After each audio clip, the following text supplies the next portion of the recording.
Virginia के लाउडन County में कहीं एक गूंज कभी नहीं रुकती। दिन और रात, साल के 365 दिन। अधिकतर अमेरिकियों को नहीं पता कि वही गूंज इंटरनेट को जोड़े रखती है, जिसे परमाणु युद्ध में भी टिके रहने के लिए बनाया गया था और जो दशकों से है। अब हो सकता है कि सबसे पहले एआई का बुलबुला न फूटे, बल्कि उसे सहारा देने वाला इंफ्रास्ट्रक्चर फूट जाए। उत्तरी वर्जीनिया इंटरनेट का घर है। लाउडन काउंटी 70% वैश्विक वेब ट्रैफिक संभालती है। अधिकतर अमेरिकी इसे नक्शे पर नहीं ढूंढ पाते, लेकिन उन्हें ढूंढना चाहिए। वॉशिंगटन से पश्चिम की ओर डलेस टोल रोड पर ड्राइव करें और आपको वजह समझ आ जाएगी।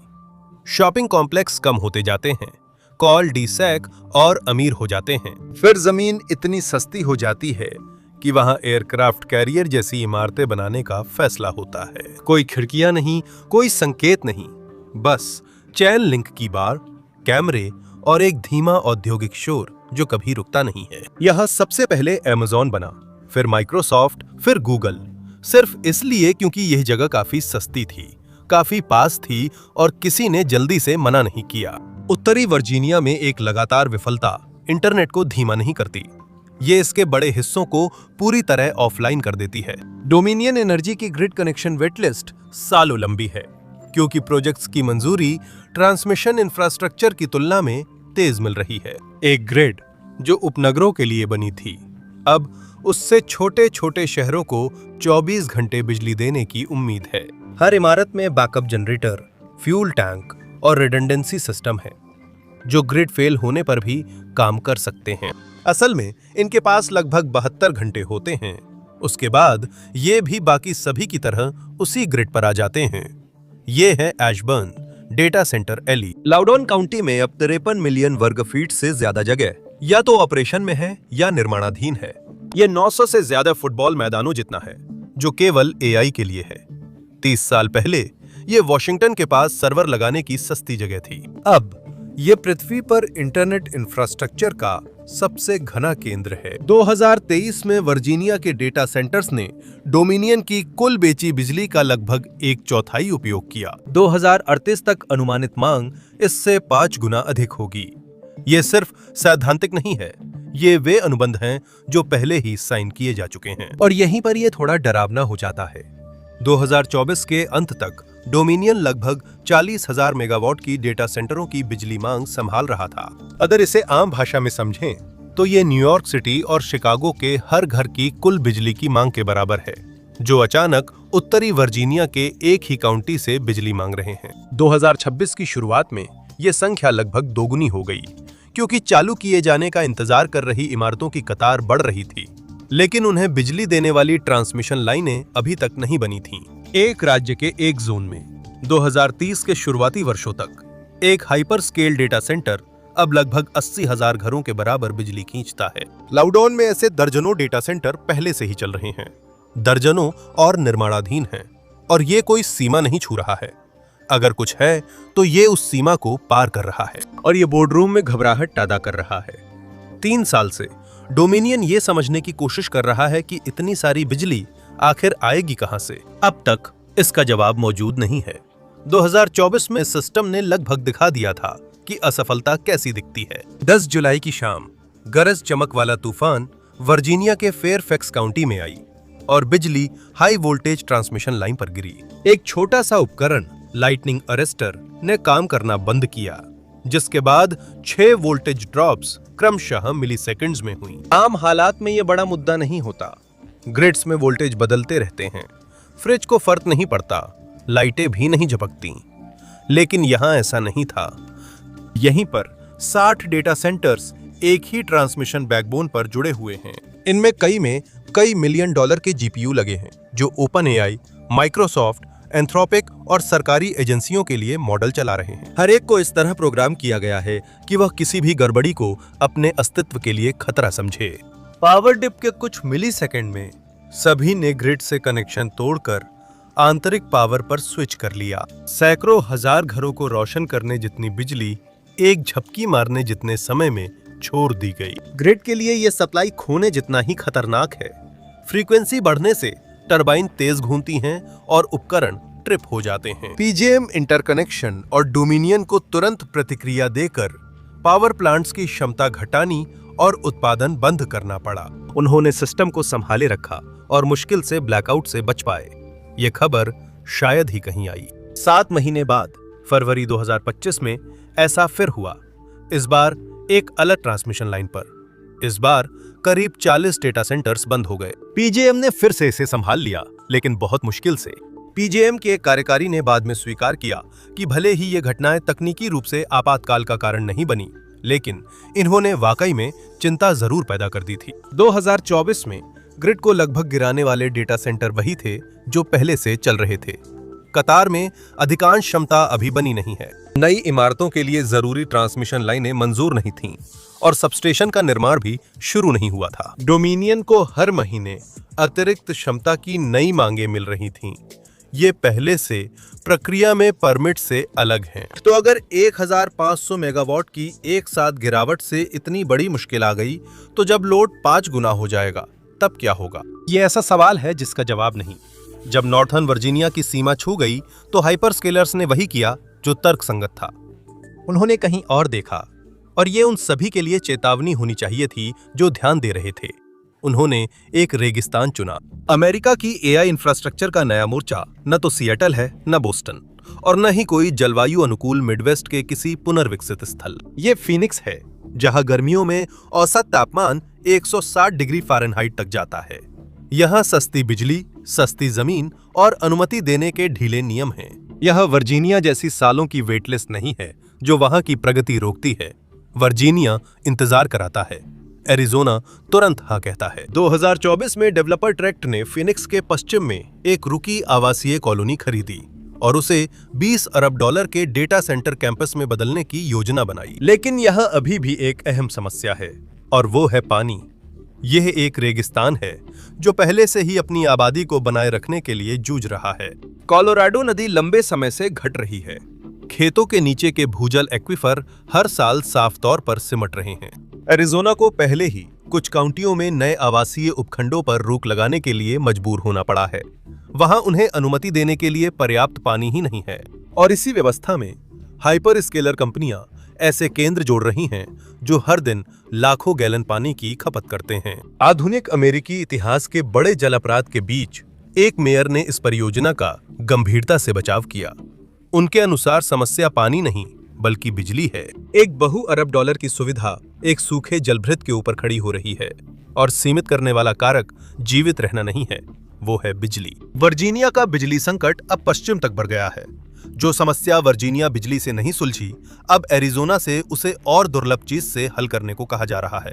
एक अकेला बड़ा डेटा सेंटर सर्वर ठंडा करने के लिए बहुत सारा पानी वाष्पित कर सकते हैं। अध्ययनों के अनुसार अगर योजनाबद्ध सुविधाएं शुरू होती हैं, तो क्षेत्र में डेटा सेंटर की बिजली के लिए पानी की मांग बढ़ सकती है। मेसा, एवोंडेल और फिनिक्स ने औद्योगिक जल उपयोग सीमित करने के कानून बनाए हैं।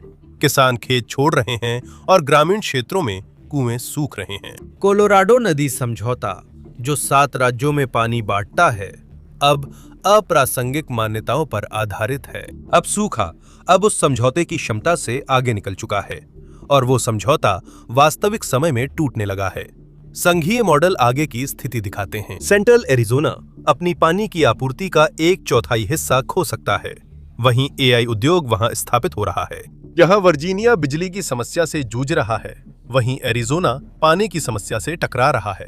और फिर आता है टेक्सास, अगला बड़ा समाधान। अर्कॉट, जो टेक्सास का ग्रिड ऑपरेटर है, नए डेटा सेंटर से भारी मांग का अनुमान लगा रहा है, लेकिन उत्पादन और ट्रांसमिशन उतनी तेजी से नहीं बढ़ रहे। टेक्सास के पास लोड पूरा करने का स्पष्ट तरीका नहीं है। टेक्सास ने दिखाया है कि दबाव में उसका ग्रिड क्या करता है। 2021 की सर्दियों में ये ढह गया, और 2023-2024 की हीट वेव्स में भी चरमरा गया, और अब वे इसमें बड़े पैमाने पर एआई इंफ्रास्ट्रक्चर भी जोड़ रहे हैं। यही पैटर्न पूरे देश में देखने को मिल रहा है। हाइपर स्केलर्स सस्ती बिजली के लिए वर्जीनिया से फिनिक्स जाते हैं, जिससे वहां के जल स्तर पर असर पड़ता है। फिर वे टेक्सास जाते हैं, जहां ग्रिड पहले से दबाव में है। उद्योग द्वारा चुना गया हर नया क्लस्टर एक समस्या हल कर दूसरी को जन्म देता है। कुछ महीनों में वही बचाव रास्ता नई बाधा बन जाता है। माइक्रोसॉफ्ट, गूगल और अमेज़न आंतरिक मॉडलिंग करते हैं, जो प्रवृत्ति दिखाती है उनके पास जल और ग्रिड डैशबोर्ड हैं। उनके पास हीट मैप्स हैं जो बताते हैं कि कौन सा काउंटी कब किस संसाधन से खत्म होगा। उनकी स्थिरता रिपोर्टें भी यही भविष्य बताती हैं। फिर भी वे खर्च करते रहते हैं। उनके लिए ब्रेक लगाना अब विकल्प नहीं है। पीछे हटने से उनकी शेयर कीमतें गिरेंगी। हर डॉलर जो आपका प्रतिस्पर्धी खर्च करता है और आप नहीं, वो आपकी खोई बाजार हिस्सेदारी है। बड़ी टेक कंपनियां दुविधा में हैं। अगर सभी धीरे चलें तो सब जीत सकते हैं, लेकिन कोई पहले नहीं रुकना चाहता, इसलिए वे ऐसा नहीं करते। वे लगातार बड़े पैमाने पर निर्माण करते हैं, यहां तक कि असहनीय रेगिस्तानों में भी गहराई तक जाते हैं। यह एक असली एआई हथियारों की दौड़ है, जहां सिस्टम सिर्फ बुनियादी ढांचे का मामला नहीं रह जाता, बल्कि वित्तीय मामला बन जाता है। जब डेटा सेंटर हथियार बने तो हथियारों की दौड़ ऐसी ही होती है। कोई भी हाइपर स्केलर नहीं रुक सकता, क्योंकि रुकते ही कोई और उसकी जगह ले लेता है। इसलिए वे लगातार आगे बढ़ते हैं। 2026 में उस तर्क का परिणाम एक ऐसा आंकड़ा है जो संभव नहीं होना चाहिए। शीर्ष 5 अमेरिकी हाइपर स्केलर एक ही साल में पूंजीगत व्यय पर लगभग 650 से 720 अरब डॉलर खर्च करने वाले हैं। ये लगभग अमेरिकी सैन्य बजट के बराबर है। ये बेल्जियम की पूरी अर्थव्यवस्था के एक साल में उत्पादन से भी ज्यादा है।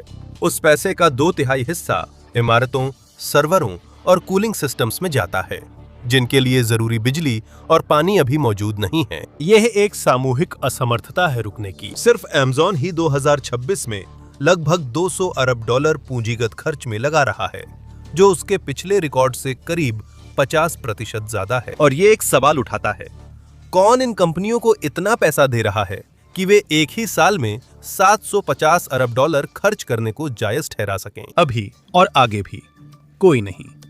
क्लाउड बिजनेस बढ़ रहे हैं, लेकिन खर्च राजस्व से जुड़ा नहीं है। ये अपेक्षित भविष्य के राजस्व से जुड़ा हुआ है, और वो भविष्य तभी मौजूद रहेगा जब तक इंफ्रास्ट्रक्चर उसे सपोर्ट करने के लिए पर्याप्त समय तक टिकेगा। चेक अब वॉलेट से आगे निकलने लगे हैं। विश्लेषकों का अनुमान है कि अमेज़न 2026 में नकारात्मक फ्री कैश फ्लो दिखा सकता है, जो कि 17 से 28 अरब डॉलर के बीच हो सकता है। यह इस बात पर निर्भर करता है कि आप किससे पूछते हैं। अन्य मॉडल दिखाते हैं कि मेटा का फ्री कैश फ्लो 90% तक गिर सकता है। अमेज़न ने संकेत दिया है कि गति बनाए रखने के लिए उसे कर्ज या इक्विटी जुटानी पड़ सकती है, जो चेतावनी है।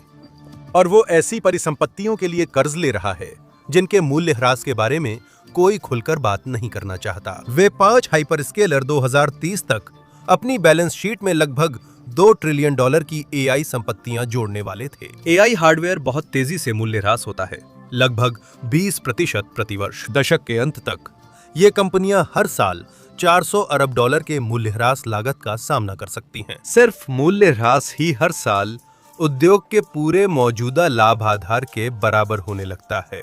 इस गणित के लिए एआई की आय को सिर्फ बढ़ना नहीं, बल्कि पृथ्वी की सबसे बड़ी टेक कंपनियों की संयुक्त कमाई से भी आगे निकलना होगा। इस मूल्यह्रास वक्र के पीछे भौतिक कारण है, लेखांकन चालों से नहीं। एक सामान्य सर्वर रैक करीब 10 किलोवाट बिजली लेता है। एक एआई क्लस्टर 100 से ज्यादा बिजली लेता है, जिससे बहुत गर्मी बनती है। लाउडन में बिना खिड़की वाली इमारतों में चिप्स मिली सेकेंड्स में आइडल से फुल पावर पर पहुंच जाते हैं। इससे सिलिकॉन, सोल्डर जॉइंट्स और उस सिस्टम को जोड़े रखने वाली हर चीज पर मैकेनिकल स्ट्रेस पड़ता है। पारंपरिक हार्डवेयर 5 से 7 साल के लिए बनाए जाते हैं, जबकि एआई हार्डवेयर जल्दी फेल हो रहे हैं। अब हर रैक के लिए लिक्विड कूलिंग जरूरी है। जटिल सिस्टम्स ठंडा तरल सीधे प्रोसेसर पर पंप करते हैं। प्लम्बिंग सिस्टम्स में रिस्क होता है। गैस्केट फेल या पंप प्रेशर गिरने से शटडाउन से पहले ही लाखों की रैक बर्बाद हो सकती है। अमेरिका एक वैश्विक अर्थव्यवस्था ऐसे हार्डवेयर पर बना रहा है जो हमेशा अपनी सीमा पर चल रहा है, और ये स्थिर नहीं है। ये दांव सीधा है। कुछ वर्षों में एआई उत्पाद इतनी आमदनी देंगे कि सब जायज लगेगा और इमारतें सस्ती लगेंगी। हाइपर स्केलर्स ये इंतजार कर सकते हैं। उनके पास बैलेंस शीट्स और पूंजी है। वे उतार चढ़ाव झेल सकते हैं। उन पर टिकी कंपनियां ऐसा नहीं कर सकती।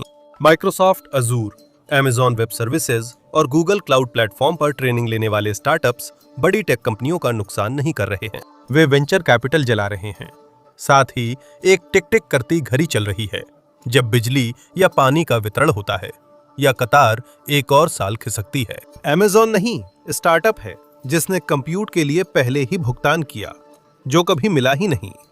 ट्रेनिंग में देरी और प्रोडक्ट लॉन्च भी टल गया। अगला फंडिंग राउंड सूखते ही कंपनी खत्म हो जाती है, धीमी नहीं पड़ती। यह सिर्फ स्टार्टअप्स तक सीमित नहीं है। माइक्रोसॉफ्ट ने 80 अरब डॉलर से अधिक का कमर्शियल क्लाउड बैकलॉग उजागर किया है। ये मांग पहले ही बिक और कॉन्ट्रैक्ट हो चुकी है, लेकिन डिलीवर नहीं हो सकती क्योंकि बिजली व पानी उपलब्ध नहीं है, इंफ्रास्ट्रक्चर तैयार नहीं है, फिजिकल सिस्टम डिलीवर नहीं कर सकता। समस्या सॉफ्टवेयर की नहीं बल्कि तारों और पाइपों की है।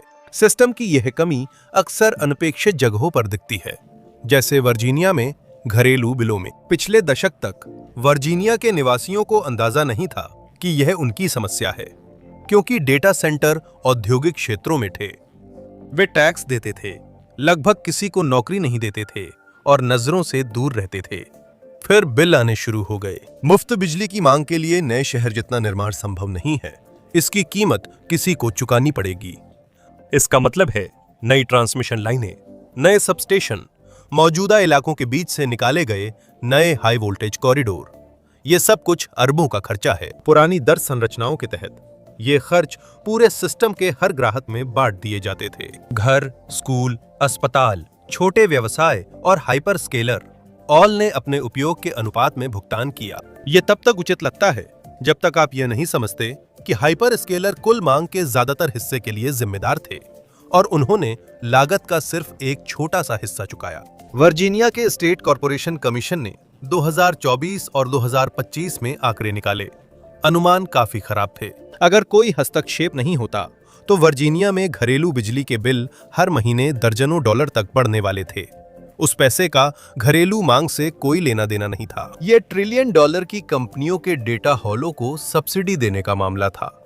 बाद में सार्वजनिक सुनवाई हुई और निवासियों ने विरोध किया। बड़ी टेक कंपनियों ने अपनी स्थिति बचाई, लॉबिस्ट, वकील और पीआर टीमें भेजी। उनका तर्क था कि वर्जीनिया में उनका आर्थिक योगदान मौजूदा दर संरचना को सही ठहराने के लिए पर्याप्त से भी ज्यादा है, जबकि स्थानीय अधिकारियों ने इसका विरोध किया। नवंबर 2025 में महीनों तक सुनवाई के बाद डोमिनियन को कुछ ऐसा करने की मंजूरी मिली जो उसने पहले कभी नहीं किया था। राज्य नियामकों ने एक बिल्कुल नई दर श्रेणी को मंजूरी दी, जिसे औपचारिक रूप से GS5 के नाम से जाना जाता है। यह खास तौर पर हाइपर स्केल डेटा सेंटर ग्राहकों को अपनी परियोजनाओं के लिए आवश्यक बुनियादी ढांचे की सीधी फंडिंग के लिए डिजाइन किया गया था। इसमें दीर्घकालिक प्रतिबद्धताएं, अरबों डॉलर की अग्रिम लागतें और संयुक्त राज्य में इस तरह की पहली सुरक्षा घेरा व्यवस्था थी। यह निवासियों के लिए एक जीत मानी जा रही थी। गहरी सच्चाई यह है कि GS5 की लड़ाई सिर्फ इसलिए हुई क्योंकि बुनियादी गणित अब चलने लायक नहीं रही थी। अब डेटा सेंटर्स डोमिनियन की ग्रिड का इतना इस्तेमाल करते हैं कि या तो उन्हें लागत फिर से बांटनी थी या निवासियों के विरोध का सामना करना था। लगभग उसी समय वर्जीनिया में 8 अलग-अलग डेटा सेंटर परियोजनाएं रद्द कर दी गईं या उन्हें काफी छोटा कर दिया गया। उन्हें जोनिंग, मुकदमे, ट्रांसमिशन विवाद और शोर की शिकायतों के कारण बंद किया गया। लेकिन सबसे बड़ी लड़ाई डीजल जनरेटरों को लेकर हुई। वर्जीनिया भर में अब लगभग 9000 अनुमोदित डीजल बैकअप जनरेटर डेटा सेंटरों से जुड़े हुए हैं। इनमें से आधे से भी ज्यादा सिर्फ लाउडौन काउंटी के अंदर ही केंद्रित हैं। इनमें से अधिकांश वे हैं जिन्हें रेगुलेटर टियर 2 के रूप में वर्गीकृत करते हैं, यानी कम बजट वाले, जो धुएं के बादल छोड़ते हैं। इन्हें सिर्फ असली आपातकालीन स्थिति में ही चलाया जाना चाहिए ताकि ब्लैकआउट के दौरान डेटा सेंटरों की सुरक्षा हो सके और फिर इन्हें बंद कर दिया जाए। लेकिन यह AI अर्थव्यवस्था है जहां इमारतें कुछ मिनटों के लिए भी बंद नहीं रह सकती। इसलिए जनरेटर डिजाइन में जितनी बार चलने का अनुमान था उससे कहीं ज्यादा बार चलते हैं। एशबर्न के पास सबस्टेशन में आग लगने पर निवासियों को डेटा सेंटर के बैकअप जनरेटर की आवाज 24 घंटे से ज्यादा सुननी पड़ी। आसपास के स्ट्रिप मॉल्स में खरीदारी करने वालों ने बताया कि पार्किंग लॉट्स में धुएं के बादल तैरते हुए देखे गए। दिसंबर 2025 में वर्जीनिया के नियामकों ने चुपचाप इस बात का दायरा बढ़ा दिया कि किसे आपातकाल माना जाएगा। ऐसा इसलिए नहीं हुआ कि आपदाएं और गंभीर हो गईं, बल्कि इसलिए कि ग्रिड की हालत बिगड़ गई। अब डेटा सेंटर्स डीजल बैकअप को सिर्फ आखिरी विकल्प नहीं, बल्कि जब वादा की गई बिजली नहीं मिलती तब उसकी कमी पूरी करने के लिए भी चला सकते हैं। एक राज्य रिपोर्ट में इसके परिणाम बताए गए। उत्तरी वर्जीनिया के बैकअप जनरेटर हर साल लगभग 10,000 टन जहरीली गैसें छोड़ सकते हैं। ये क्षेत्र के बाकी सभी स्रोतों के कुल प्रदूषण का लगभग आधा है। 2000 के शुरुआती वर्षों में बने घर अब उस जगह से हवा के रुख में कुछ 100 गज दूर हैं, जहां पहले एक शांत ऑफिस पार्क हुआ करता था। आज ये एक डेटा सेंटर कैंपस है, जहां दर्जनों डीजल जनरेटर एक साथ चालू होकर घंटों चल सकते हैं। लाउडौन काउंटी में अब घरों की लिस्टिंग में साइट्स के पास होने की जानकारी दी जा रही है। कुछ रियल्टर इसे नहीं बताते, लेकिन कुछ सड़कों पर दाम स्थिर हैं। वे गिर नहीं रहे, सिर्फ अटके हैं। जबकि उत्तरी वर्जीनिया के अन्य क्षेत्रों में घरों की कीमतें बढ़ रही हैं। स्कूलों ने फील्ड ट्रिप पर धुएं की शिकायत की है। अब मामला कानूनी अधिकारों का है।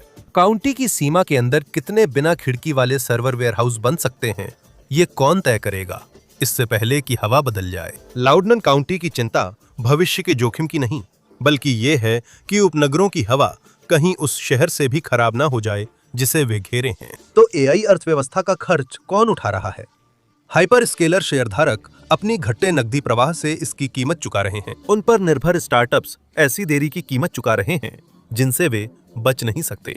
फीनिक्स के घर मालिक पानी की राशनिंग और लाउडौन काउंटी के निवासी जहरीली हवा की कीमत चुका रहे हैं, जबकि उन्होंने इसकी सहमति नहीं दी थी। उन्हें इसका लगभग कोई फायदा नहीं मिलता। 2025 के अंत तक वर्जीनिया में राजनीतिक माहौल स्थायी रूप से बदल चुका था। हाइपर स्केलर्स को अब चुपचाप रहने वाले औद्योगिक पड़ोसी की तरह नहीं देखा जाता था।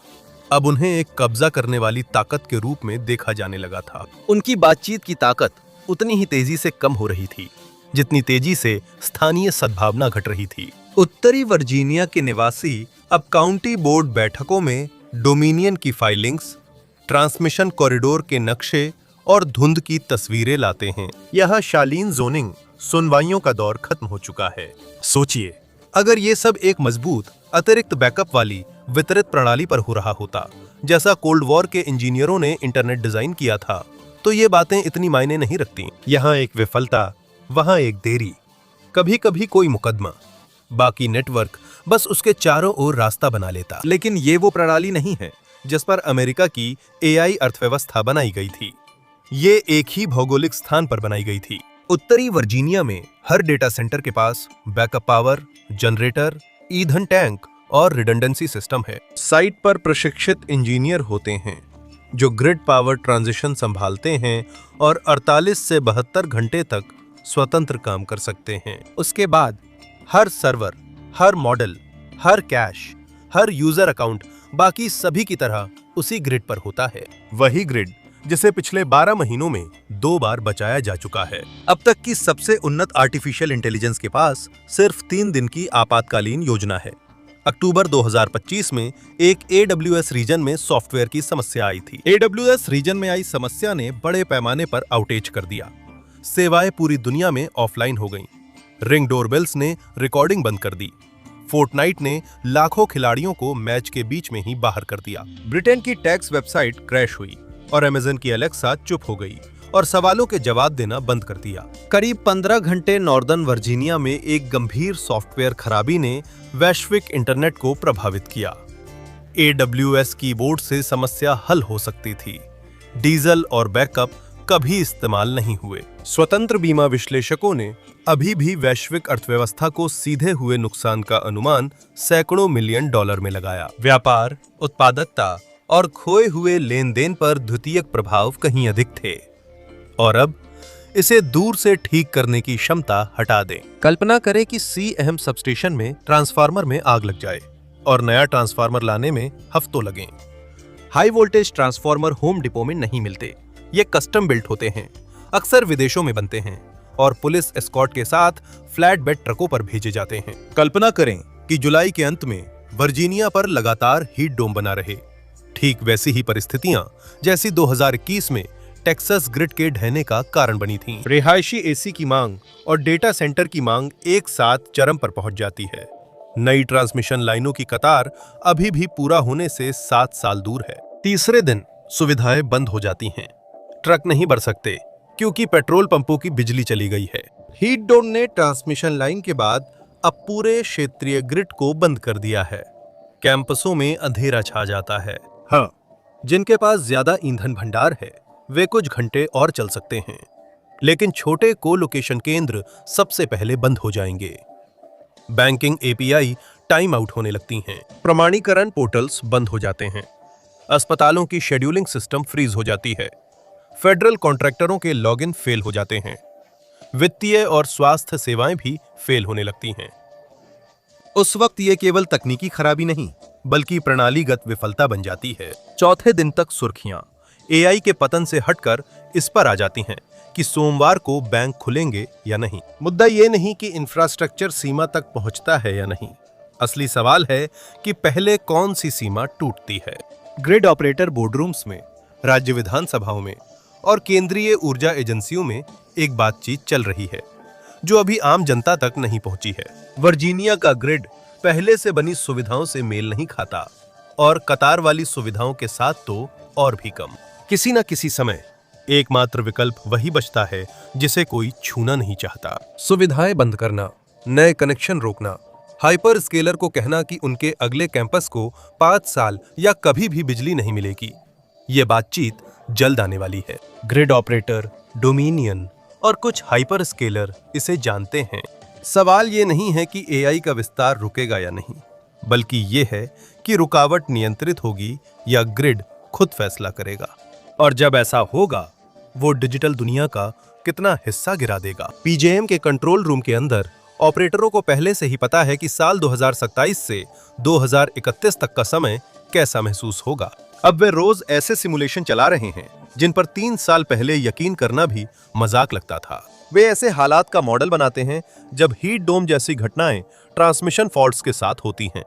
अनुमान है कि 2029 तक नॉर्दर्न वर्जीनिया की बिजली की मांग लगभग दोगुनी हो जाएगी। नई ट्रांसमिशन इंफ्रास्ट्रक्चर तब तक नहीं आ पाएगी।